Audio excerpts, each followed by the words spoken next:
Mr. Speaker, permit me to indicate to this Honorable House my staunch support of this 2024-2025 national budget and to place on record that this support is to the complete budget estimates, which give a clear indication of the anticipation and positive prospects of the people of Dominica.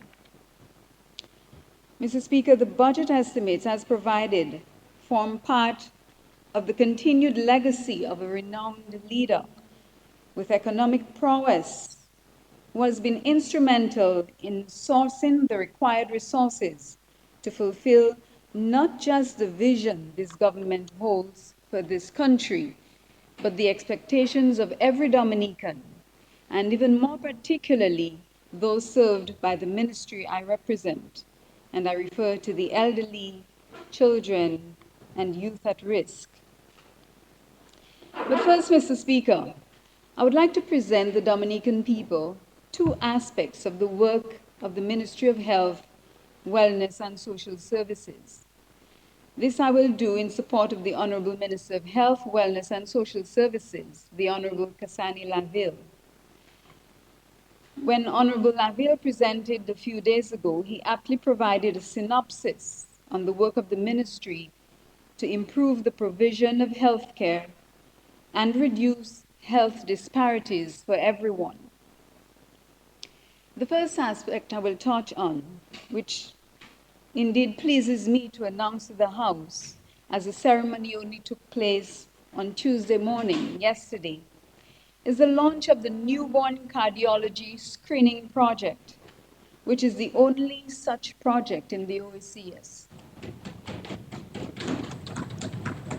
Yes, Mr. Speaker, good things are happening in health, and I think they should be highlighted. This came about through the generous partnership with the People's Republic of China, to whom we are extremely grateful. The cardiology services of the Dominica-China Friendship Hospital will be expanded with the introduction of the new service, which will transform cardiology care. Mr. Speaker, it means that the newborns, the neonates, within 5 days of their being born, will be screened for congenital heart defects. And this means that early interventions will be able to take place, thus saving lives and enhancing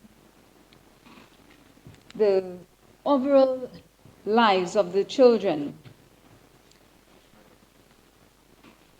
As a precursor to this launch, 7 of our Dominican medical professionals spent 2 months in China being trained by some of the most distinguished experts in the field at the first affiliated hospital, Sun Yat-sen University, and our thanks to the doctors involved. The other aspect I wish to highlight, Mr. Speaker, is the profession at the cornerstone of our efforts, the heartbeat of any healthcare system, our nurses. They have always been the foot soldiers of healthcare. I'm sure you will agree.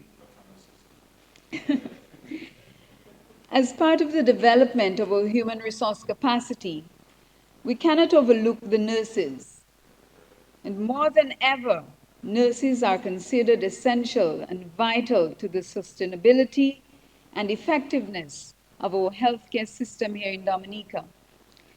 The International Nurses Day theme this year, Our Nurses, Our Future, the Economic Power of Care, was timely and significant as we are acutely aware of the effects of economic downturns affecting countries globally and the critical role of healthcare in the general well-being of our people around the world, and certainly here in Dominica. Mr. Speaker, the nursing service is the most extensive collection of professional human resources here in Dominica. The nursing workforce makes up approximately 52% of the overall healthcare workforce and has been tested in a variety of ways during the year in review, including responding to an aging population that has become more complex and with intense medical needs, childhood vaccine hesitancy, and a demand for more overall primary care capacity, among others. The total number of nursing personnel in primary health care as of May 22, 2024 stands at 139. The ministry is thrilled to highlight a few of the successes of our nursing contingent within the primary health care service. These successes can be attributed to the dedicated work of the nursing staff with support and guidance from the Dominican government. Mr. Speaker, as a result of the organizational review and reclassification within the public service, nurses received an increase in salaries. Nurses can testify that this increase is over $1,000. Mr. Speaker, this government has recognized that in order to maintain a productive workflow, facilitate career mobility and professional development opportunities, to improve and strengthen supervisory functions, and to make provisions for adequate incentives for the retention of nurses, it became necessary to do an overhaul and restructuring of the nursing service. We are in the final stages of doing just that. The proposed structure will include an increase in the number of nursing management positions. I was concerned, Mr. Speaker, when I heard that Dominicans did not have access to health. Very concerned, and I dare say that this is erroneous information. And I hope that speaking today about the nursing service, this will adequately debunk that which was said in the House. To complement the restructuring, Mr. Speaker, we are devoted to increasing the capacity of the nursing workforce. While we do acknowledge that nursing attrition is a serious issue, and we have and will continue to find solutions to retain our nurses, we cannot sit idly by and not do everything in our power to keep providing the services to our clients. We cannot turn a 70-year-old or a very pregnant mother away from a health center because there isn't a nurse to assist. Mr. Speaker, to put it bluntly, the show must and will go on. So in that respect, we have taken the following steps.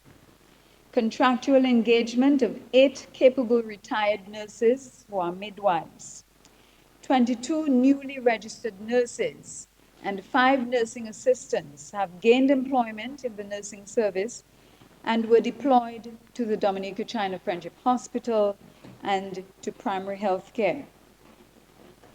Approximately 20 registered nurses have been appointed to fill vacant positions, while approximately 81 nurses, including the matron, managers, midwives, registered nurses, and nursing assistants, are currently undergoing the process of permanent appointment and awaiting approval. 4 community health nurses completed training and are engaged in the respective area. Approximately 32 community health aides gained 1-year renewal of contracts, uniform allowance, and an increase in salary. 5 community health aides got approval for temporary appointment in vacant positions. The nurses from Cuba are currently participating in the favorable diplomatic relations initiative. Currently, 10 registered nurses and 2 registered nurse midwives from Cuba are providing nursing services for primary health care.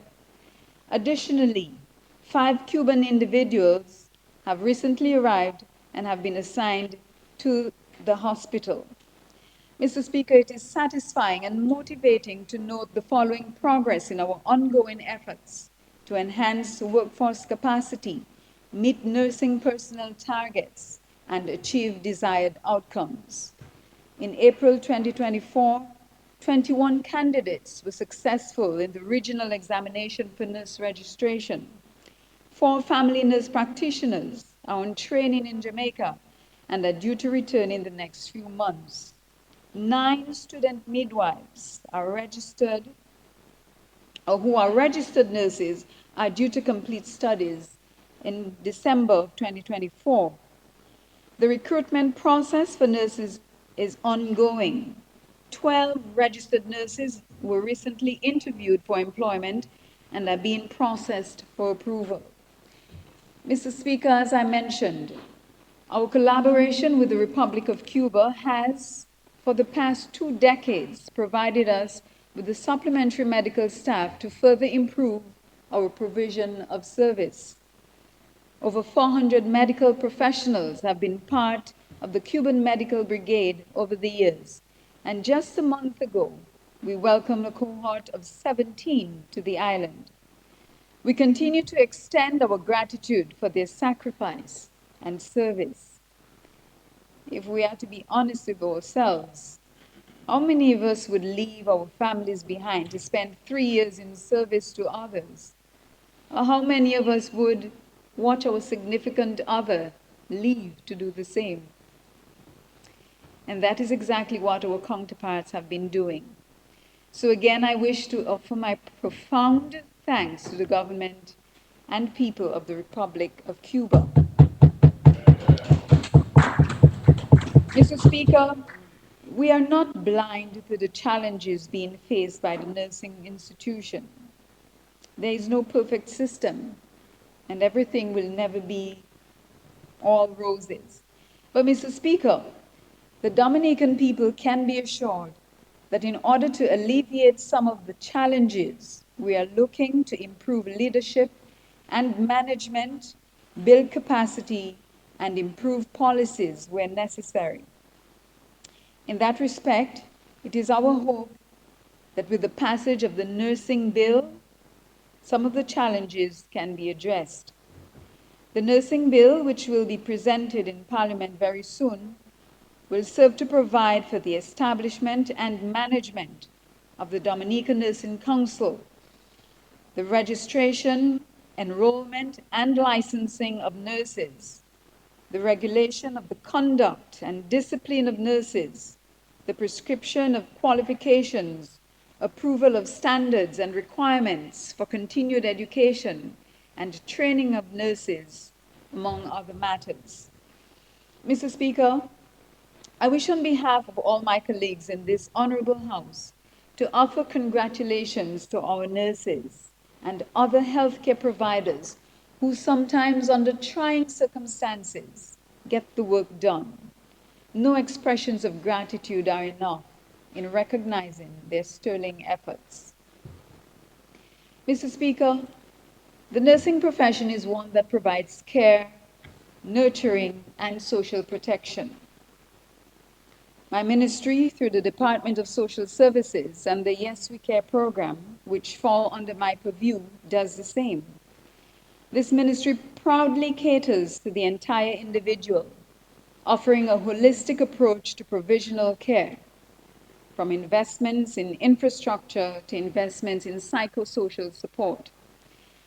Mr. Speaker, the ministry has crafted and implemented various strategic alliances with local, regional, and international partners and donors, inclusive of other government ministries and agencies, as well as the World Food Programme, United Nations Development Programme, UN Women, UNICEF, International Organization for Migration, among others. Mr. Speaker, under the exigencies of our ministry, our primary responsibilities are to implement and assist with a number of government social safety net programs to include the Yes We Care program, the Public Assistance Program, the Foster Care Program, the Centenarian Program, care of our juveniles who come into conflict with the law, the Yes We Care program. Mr. Speaker, while our society is moving at an accelerated pace and we are working toward development, there exists a silent crisis that goes unnoticed by many. the abandonment of elderly parents by their own children when they get older and are incapable of caring for themselves. Dominica has been able to boast a population that lives well beyond the 70. However, among our population, we encounter heart-rending incidences that highlight the disturbing trend where children achieve success and prosperity through the hard work and sacrifice of their parents, yet they neglect their duty to care for them. Mr. Speaker, through the empathetic and caring nature of our Prime Minister, Honorable Roosevelt Scarrett, Dominica boasts of a model program referred to as the Yes We Care program. The Yes We Care program is one of the most noble interventions among our social programs. This intervention provides daily home care, personal hygiene supplies, and a monthly supply of food to 159 beneficiaries across the island and provides employment to 43 caregivers and 9 supervisors, along with the administrative staff complement. The program goes even further and facilitates the provision of medical care, electrical installation, home repairs, and the procurement of basic home amenities as required by the clients. But, Mr. Speaker, even more than the provision of supplies, the ministry recognizes the importance of ensuring that the psychosocial needs of our elderly population is also met. And that is why, Mr. Speaker, every year, the month of September is celebrated as Month of the Elderly. This affords us an opportunity alongside many of our civil society partners to celebrate our senior citizens and to ensure that they feel they are still valuable contributors to our society. In September of 2023, with the theme being We Are Older, Not Over, and to show our gratitude, the ministry embarked on a delivery of personal care items to each of our clients of the Yes We Care program. On these visits, I experienced the appreciation and love these elderly, housebound, disabled, and vulnerable people have for the caregivers, supervisors, the administrative staff of the Yes We Care program, and most notably for our dear Prime Minister, whom they spoke of so highly. This is a true testament of the effectiveness of our social protection program. Centenarians. Mr. Speaker, the Commonwealth of Dominica is privileged to still have with us 12 centenarians. This government ensures that each centenarian receives a monthly assistance of $500 in order to make their lives more comfortable.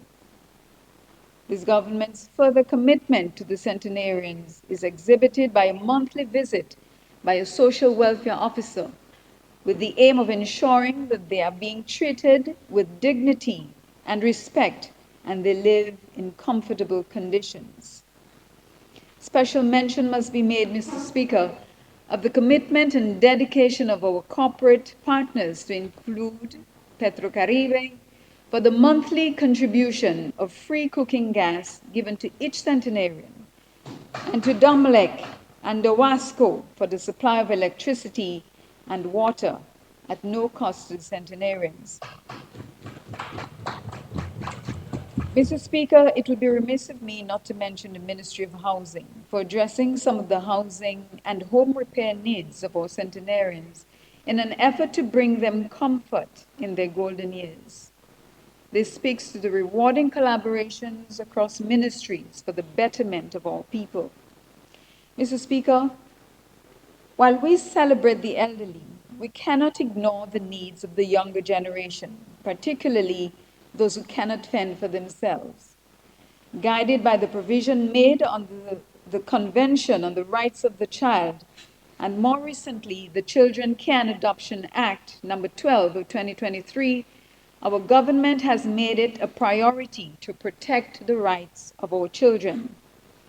The Children Home for the Abused, Neglected, and Emotionally Scarred also known as Chances, is the sole government-owned residential home providing residential care for children who have been abused, abandoned, neglected, and who are in need of care and protection.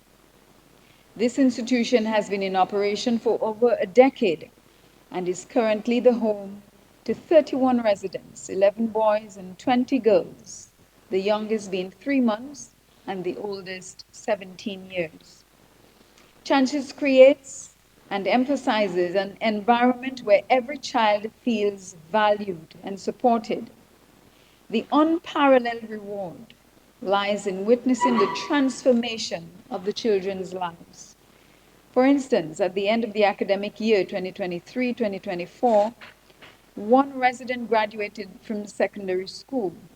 Two sat the grade 6 national assessment exams and will be moving on to secondary school. Two of the teenagers who were having difficulty academically are enrolled in a skills training program. This is evidence that Chances provides them with an opportunity to not be a statistic, but an exception. This government is instrumental and steadfast in ensuring the positive achievements of the residents. Mr. Speaker, the government would also like to commend the collaboration and backing of corporate citizens and also other institutions which have supported the Chances over the past financial year. Special mention is made of the following: Fine Foods Inc., La Bea Beauty Salon, The Palette, Ma Boyd's Bar, the Be More Foundation, Division of Culture, Youth Development Division, the Seventh-day Adventist Church, and Salt Ministries. It is also worth noting the prompt medical care given to the residents, both at the Maho Health Center and the Dominica China Friendship Hospital. The management and staff of Chances must be celebrated for providing a caring, nurturing, and loving environment, a model home so that the residents are able to reach their full potential. Mr. Speaker, in the last financial year, the Department of Social Services underwent essential reformation, where the establishment of various specialized units came into being. To begin with, the division was renamed from the Social Welfare Division to the Department of Social Services in order to embrace the full gambit of services being offered, namely social services, Bureau of Gender Affairs, and Chances. The social services arm of the department is now configured in 4 specialized units, namely Social Welfare Services Unit, Provision Unit, Child Protection Unit, and the Counseling Unit. Through the restructuring, a database officer was added and a communications officer was engaged to complement the department's staff. Mr. Speaker, throughout this financial year, there was a clear focus on raising public awareness and public sensitization campaigns with specific focus on education to health practitioners, the police, and the legal fraternity on the newly enacted OECS family model laws. Mr. Speaker, the following units and program areas are the flagships of the Department of Social Services, and we continually assess and evaluate their effectiveness in order to ensure that we provide for those being served. The General Welfare or Public Assistance Program. The objective of the Public Assistance Program is to provide for the basic needs of indigent households. Currently, there are over 1,700 individuals who receive public assistance. Mr. Speaker, during the fiscal year 2023-2024, a total of 6.2 million was paid to beneficiaries. Mr. Speaker, I wish to thank the Honorable Prime Minister for his commitment to allocating funds to continue providing public assistance allowances. Additionally, the ministry collaborates with the Ministry of Finance, which has the responsibility for administering the government's non-pensionable assistance contributions to persons who are above the age of 65. This collaboration has brought into focus the constant review of the public assistance program to eliminate beneficiary duplication under both social protection programs. Sponsored homes. The government continues to provide annual subventions totaling over $1 million Eastern Caribbean dollars for 9 institutions which provide accommodation for the elderly, children in need of care and protection, and persons with disabilities. In addition, the ministry, particularly the Department of Social Services, is seeking to develop and establish standards on the care of elderly persons, both at an institutional level and also at home-based levels. The probation unit. Mr. Speaker, the probation unit has been staffed with a very capable contingent of probation officers and is now better able to execute its functions. I wish to highlight the unit's work on its national youth initiative titled the Wrap Around Program, or WAP, for juveniles. This program aims at promoting effective strategies to include prevention, diversion, rehabilitation, and reintegration of juveniles between the ages of 12 and 18 years who display antisocial behavior. It also works to engage parents in the development of effective parenting skills and to engage the schools and communities in developing a better understanding of juveniles while promoting early intervention and prevention strategies. The program was recently piloted at the Dominica Grammar School with a total of 44 completing the program. Thematic areas included the value of education, stress management, cultural awareness and sensitivity, among others, and were facilitated by experts in the relevant fields. By all accounts, including that of the students and the partner agency, IOM, the program was a resounding success. The Child Protection Unit. Mr. Speaker, while the probation unit works with youth at risk who may contravene the law, the Child Protection Unit works to protect those at risk of being violated in one way or another. The issue of child abuse in Dominica has become a matter of national concern. While we focus on medical pandemics, sadly, social pandemics continue to thrive. The year in review has seen an increase in reported cases of neglect, with a slight decrease in child sexual abuse. The abuse and neglect of boys and girls are very alarming.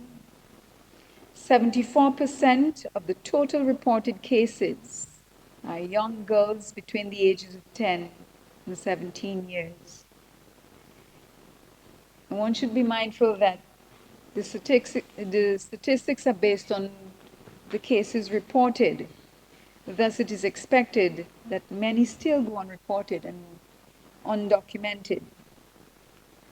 And this is very disconcerting. Yes, the Department of Social Services will continue to fulfill its mandate in protecting the children. But, Mr. Speaker, permit me to make this plea to all who can hear me. It is everyone's responsibility to protect the children. If you know something is happening and you fail to take action, then you become part of the problem. We cannot continue to wash our hands like Pontius Pilate. We cannot wash our hands of the responsibility and expect change.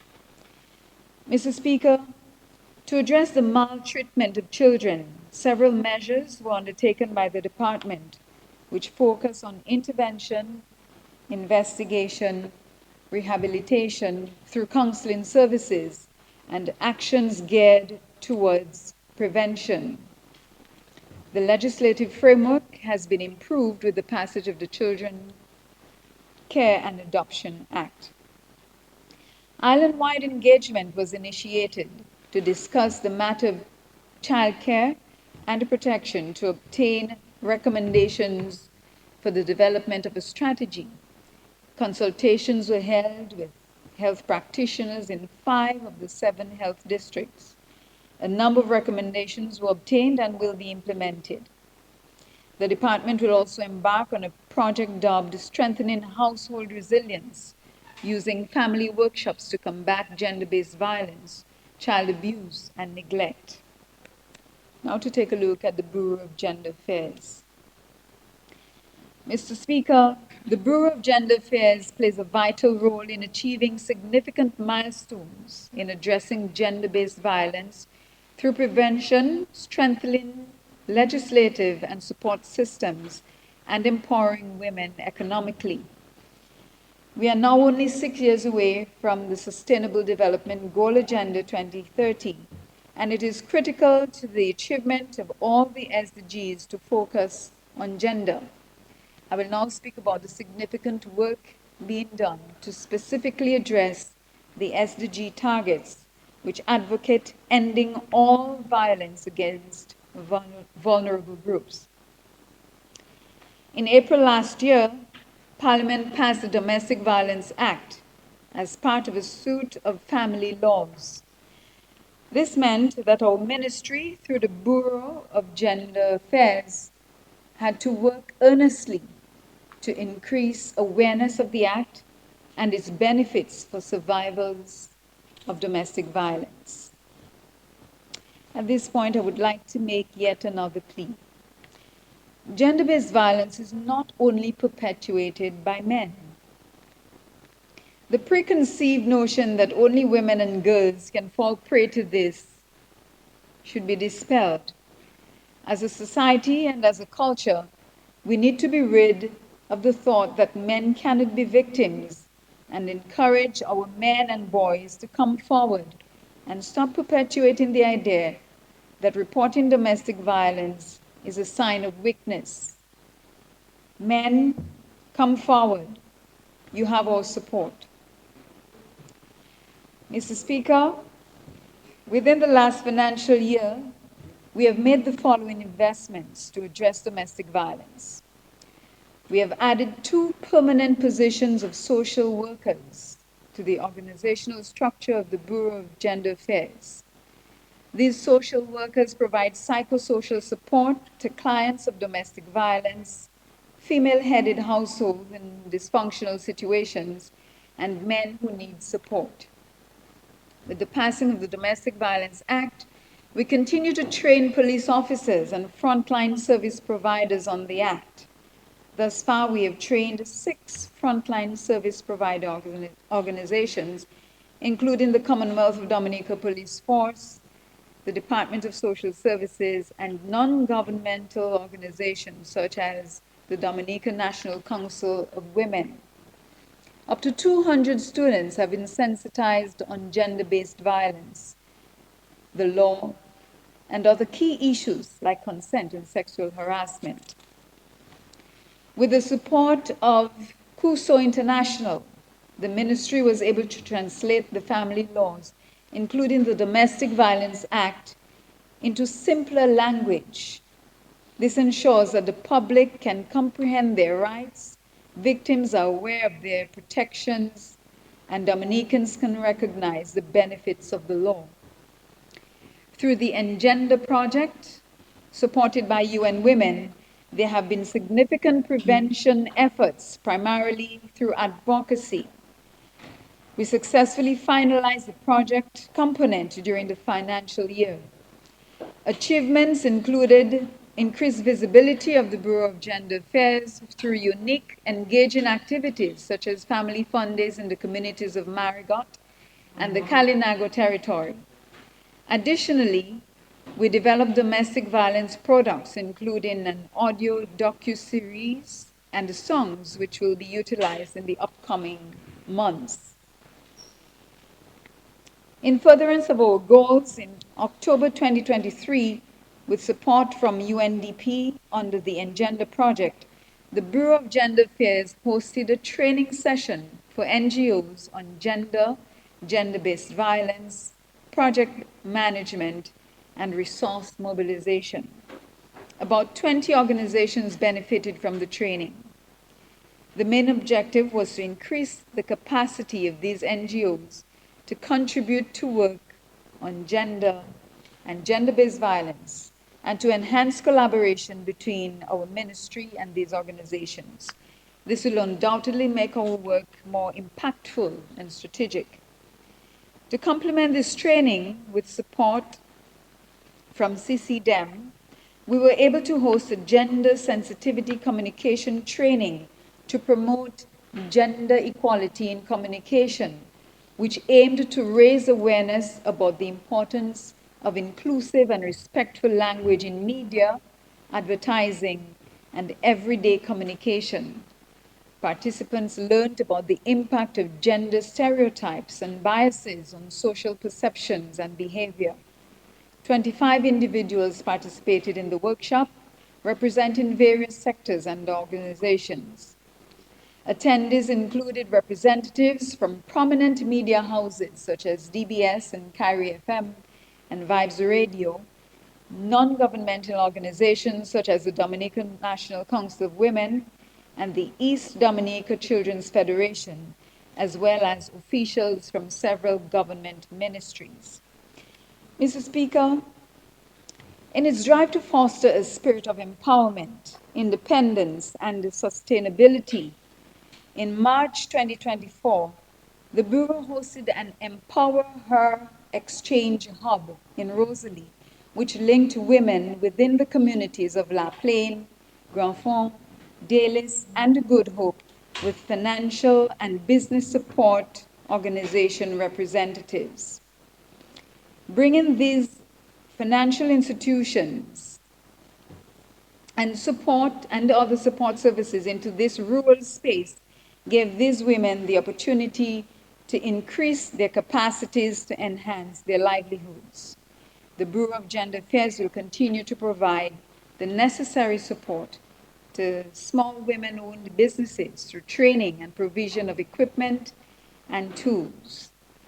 In the upcoming financial year, the Bureau will continue its routine activities, including raising awareness, celebrating observances like International Women's and Men's Day, and resource mobilization for key social protection and gender initiatives. Mr. Speaker, while I am pleased to report on the undertakings of our ministry, it gives me even greater pleasure to speak in support of what the government, under the astute leadership of the Honorable Prime Minister, has embarked upon. As every member on this side of this Honorable House stands in support of this year's budget and the suite of family projects mentioned therein, I cannot help but be proud of a team who works hard for the country of this, for the people of this country. A team who stands in support of this pragmatic budget laced with clear and good intentions for all citizens, their lives, and their livelihoods. Mr. Speaker, what I see in this budget, as presented by the Honorable Minister of Finance, are intentions to grow the economy, create jobs, build resilience, ensure food security, and certainly pursue a sustainable future. And just to say, Mr. Speaker, I deeply believe that every reasonable thinking Dominican understands these intentions of government. Dominicans know those who want to keep fighting for their progress. And Mr. Speaker, Dominicans also know those who are constantly trying to set us back. And this is why, Mr. Speaker, the Dominican electorate has repeatedly given to this Labour government the mandate to manage their affairs. 20 more minutes. Mr. Speaker, pardon, sir? 20 more minutes. Yes, give me 10 more minutes. Mr. Speaker, I move that the Honorable Minister Williams be given an additional 10 minutes.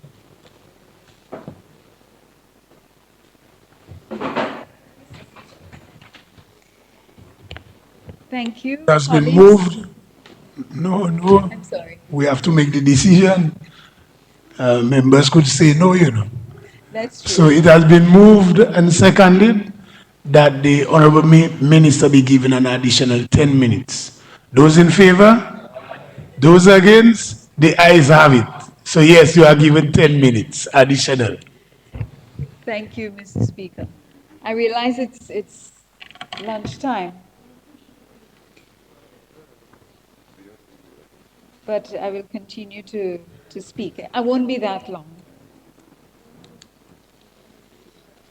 Mr. Speaker, the people of the La Plaine constituency, understanding the need for sound leadership and firm representation, will support the Dominica Labour Party and its aspirations for their development. Despite the many global or local challenges which assail us as a country, this government has done right by its people. The only ones who do not believe this are a few fragmented and misguided politicians who wish they were on the other side of this honorable house, but are not prepared to be. Mr. Speaker, kindly allow me the privilege just to touch on the many major projects undertaken by this government and how these projects will translate to improved livelihoods for the people of La Plaine, Dalis, and Buetica. Mr. Speaker, I was so delighted to share with my 6-year-old nephew that by the time he turns 10 to 11 years old, Dominica will boast of an international airport. He had just returned from a trip to the Now airport and was so excited. And I had to explain to him what is to come. Building an international airport, Mr. Speaker, is a transformative initiative with far-reaching benefits for the island's economy, connectivity, and overall development.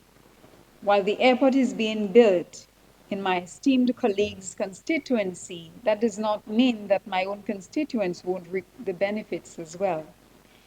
The creation of job opportunities would extend far beyond Wesley and environs, and I am certain to my own constituents. I do not wish to go into details of every benefit of this construction because the true experts have already spoken. Minister of Tourism, Minister of Public Works, uh, Honorable Henderson, they have all spoken of the benefits, and so I won't elaborate any further. But I'll speak a little about road rehabilitation. Mr. Speaker, most major roads and bridges across the country have been rehabilitated and upgraded since Hurricane Maria. This has greatly improved connectivity and ensured the safe and efficient movement of people and goods.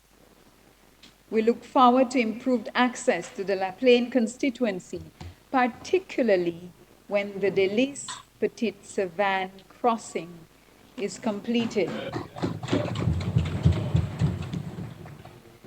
Now you know why I wanted to speak a little on that.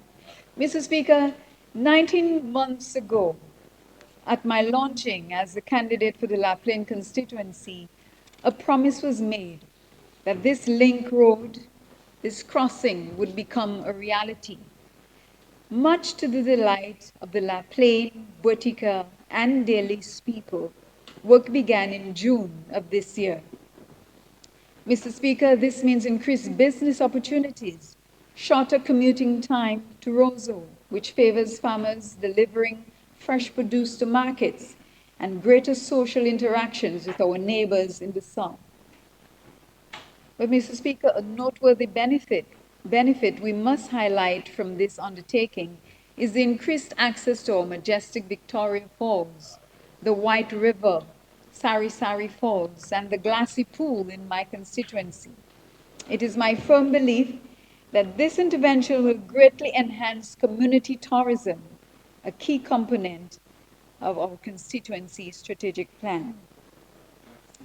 Mr. Speaker, let me thank the Honorable Prime Minister on behalf of my constituents and those of the Petite Savanne constituency for making this a reality. And I also have to thank my dear Honorable Defoe.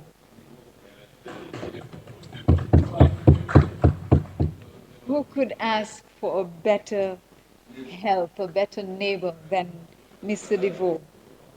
Now, Mr. Speaker, the naysayers and prophets of doom are searching for another project to latch on to in their quest to destabilize and divert the attention from positive action happening in the constituency.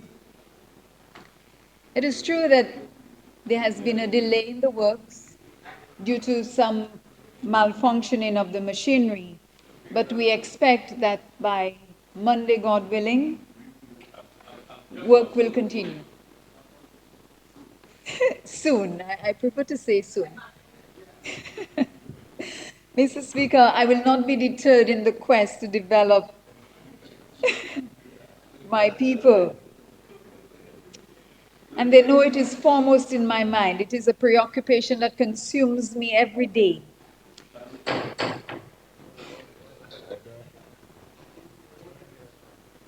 Mr. Speaker, on the ground, we combine efforts to deal with the myriad of needs, which include advocating for infrastructure projects, health and social services issues, education matters, areas of farming and agriculture, sports, and small business interventions, among others, that benefit the local communities of La Plaine, Botica, and Delis.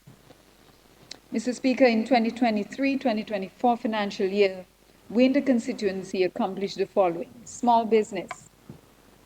20 entrepreneurs and small agro-processors were exposed to small business fundamentals to grow their businesses and build capacity in using ICT tools. This year, we propose to train a further 20 young people in agro-processing, and already a small number has been earmarked to visit China in this regard. We are already preparing for new entrepreneurship training opportunities from last financial year. This will support local entrepreneurs and small business owners in expanding their businesses. Where possible, Mr. Speaker, we will pursue microfinancing options and grants for startups and small businesses. In agriculture, Mr. Speaker, the interest in agriculture among the youth of the constituency must be prioritized, and as such, we have initiated, with the support from the Ministry of Agriculture, the engagement of a number of young farmers in greenhouse technology. In the first quarter of the fiscal year, we will train 20 young people in greenhouse production. And after listening to the Honorable Minister of Agriculture, there are exciting times ahead.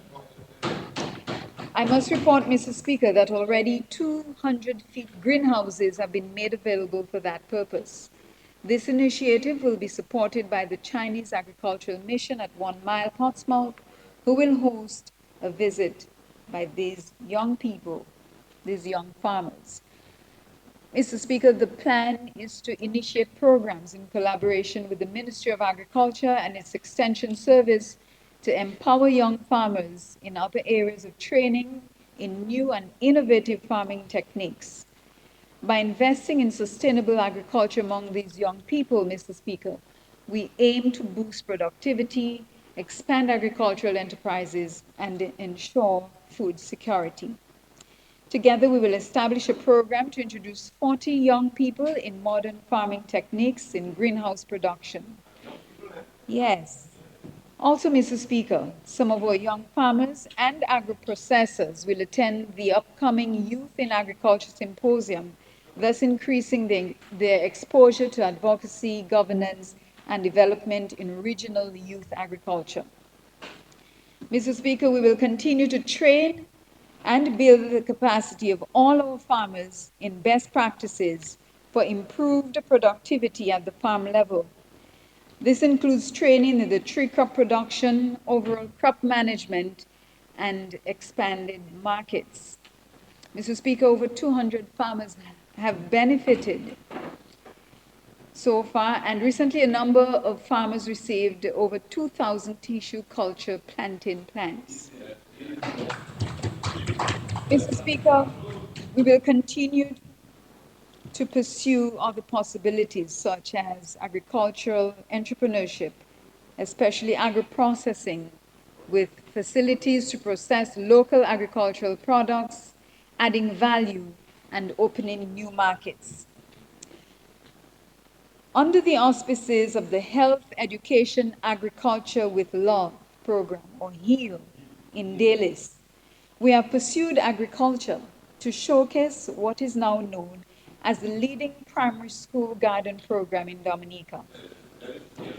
The intention, Mr. Speaker, is to totally replace the average $2,600 paid by central government in meeting the cost of feeding the children on a monthly basis. This year, Mr. Speaker, we will go beyond the model school garden program to involve the wider community in vegetable backyard gardening, enhance the capacity of women in agriculture, and provide fruit tree crop varieties to homes. Indeed, Mr. Speaker, Hale is truly powered by communities. Sports development. Mr. Speaker, sports development is another of the key pillars to receive further attention this financial year. So far, we have seen the transformation of the La Plaine playing field and have now attained the standards for national football games by DFA. The lighting of the field due to my intervention can now accommodate night matches. Thank you. Well, Mr. Speaker, you heard Honorable Greta Roberts with my good news on the Delis playing field. Works to be undertaken include resurfacing and grassing of the outfield, building of stands and locker rooms, and installation of lights, as promised by the Honorable Prime Minister. Upon completion, Mr. Speaker, this playing field will be fully functional and ready for different sporting activities, sporting disciplines. So, Mr. Speaker, things are happening in my constituency. The La Plaine basketball hard court is being refurbished presently. While I spoke about it yesterday in the evening, listening to Teacher Bonnie, the Honorable Minister of Education, the lighting of the hard court was being implemented. Somebody messaged me while I sat there and showed me pictures of what was going on. That happened last night. I give thanks to my colleagues, Honorable Oscar George and Honorable Greta Roberts, for their support. Mr. Speaker, rims of international standards are expected soon. And in short time, we will see the commencement of basketball, including night games. Perhaps the contractor is tired of my frequent requests for updates, but we are grateful for his work. Mr. Speaker, I will let you know, though, that there were some who tried to hinder progress in sports development in my community. Can you imagine that a legal document was sent to the contractor? Yes, it is true. But, Mr. Speaker, we will continue full speed ahead. This did not deter us. We will not stop here. Sports in the constituency will be managed inclusively, with no one entity or body dominating the use of facilities, and certainly no one sports discipline will dominate to the exclusion of others.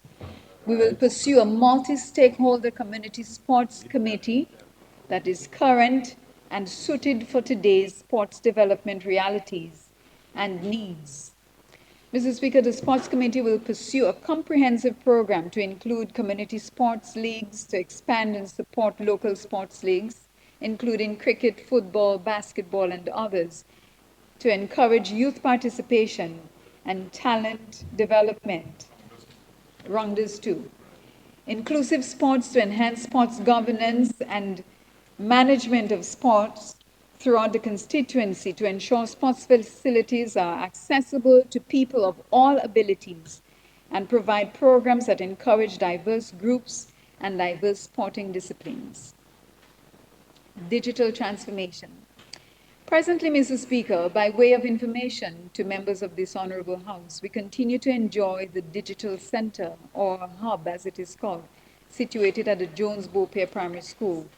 This hub has inspired increased training for young people and others at the community level and has become of great value.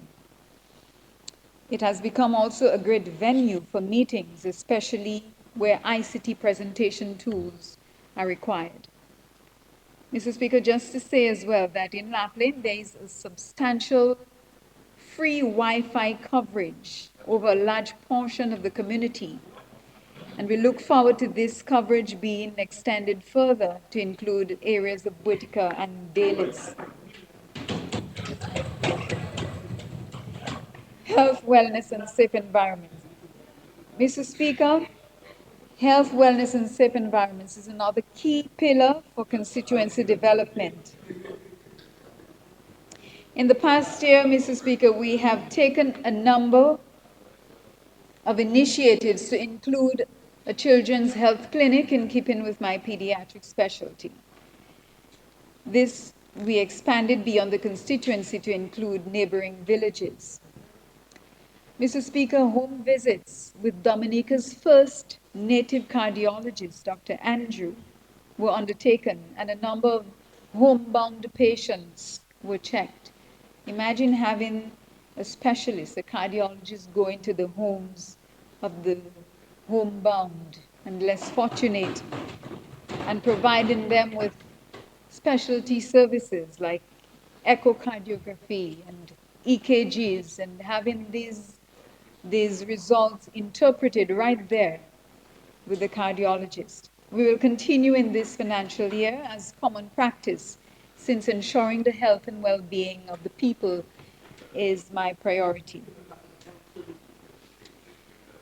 Resilient housing. Mr. Speaker, in this financial year, the housing needs of the most vulnerable families will not be ignored. I listened attentively as Minister of Housing spoke of what she intends to do, and I hope to tap into that valuable resource. Mr. Speaker, the installation of solar lights to ensure safer spaces for the people of the community, the people of my constituency, is also a priority.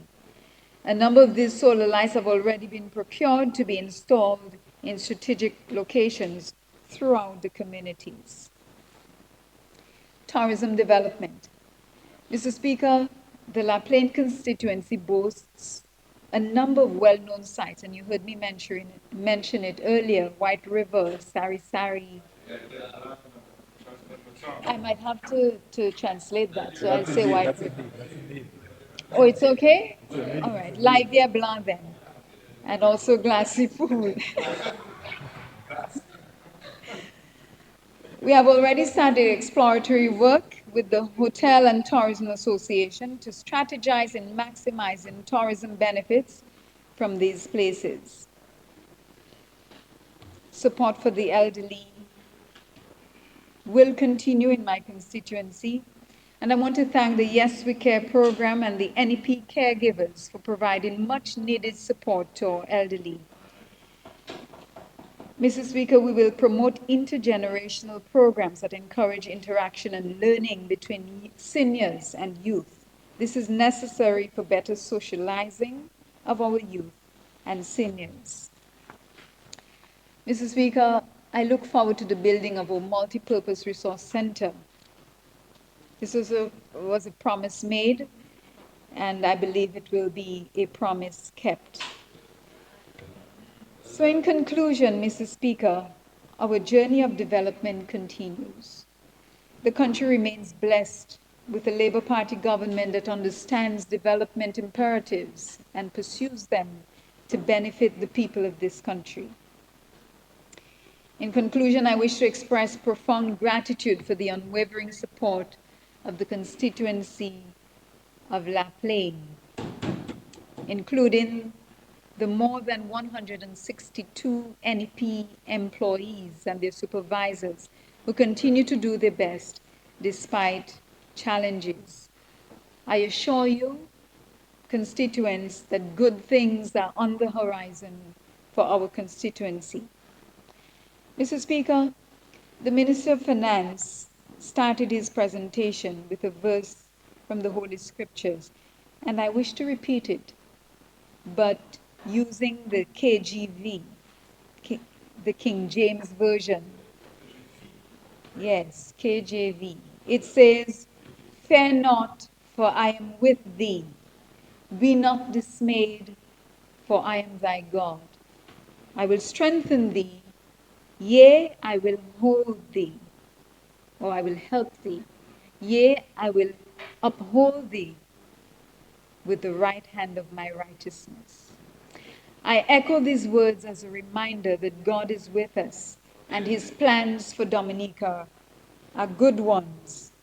Once again, I wish to pledge my support for the 2024-2025 budget proposal. May God bless